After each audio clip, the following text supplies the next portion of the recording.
السلام علیکم۔ کیا آپ جانتے ہیں اسلام کی وہ عظیم جگہ کون سی ہیں جہاں لاکھوں مسلمان ایک ساتھ اللہ کے حضور کھڑے ہوتے ہیں؟ وہ مقدس مقام جسے حج کا دل بھی کہا جاتا ہے، میدان عرفات۔ جی ہاں، آئیے جانتے ہیں اس کی فضیلت اور اس کی خاص اہمیت، تو ویڈیو کو آخر تک ضرور دیکھیے گا۔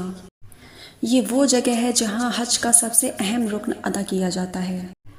ہمارے پیارے نبی صلی اللہ علیہ وآلہ وسلم نے فرمایا، الحج عرفہ، یعنی حج عرفات ہی ہے۔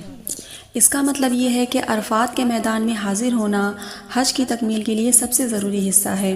اگر کوئی حاجی مکہ پہنچ جائے، طواف کر لے، لیکن 9 ذی الحجہ کو عرفات کے میدان میں نہ پہنچ سکے تو اس کا حج ادا نہیں ہوتا۔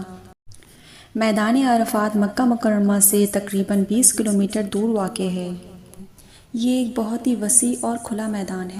یہ کوئی عام میدان نہیں، یہ وہی مبارک زمین ہے جہاں ہمارے اور آپ کے سب سے پہلے والدین حضرت آدم علیہ السلام اور سیدہ حوا رضی اللہ تعالیٰ عنہا کی زمین پر ملاقات ہوئی تھی۔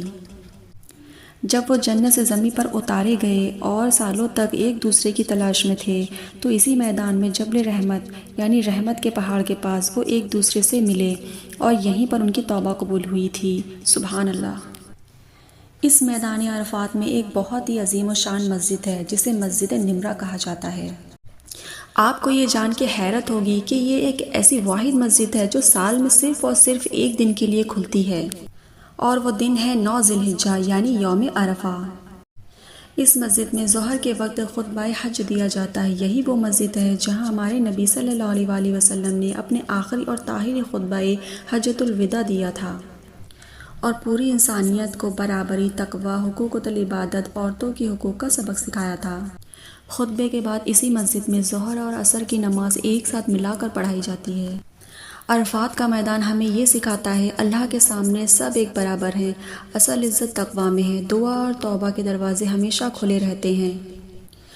عرفات کا منظر قیامت کی یاد دلاتا ہے، جب لاکھوں لوگ سفید احرام میں ایک جگہ کھڑے ہو کر اللہ کے حضور مغفرت طلب کرتے ہیں۔ جو شخص اخلاص کے ساتھ عرفات کے میدان میں دعا کرتے ہیں، اللہ تعالیٰ اس کی دعا کو قبول فرماتے ہیں اور گناہوں کو معاف فرما دیتے ہیں۔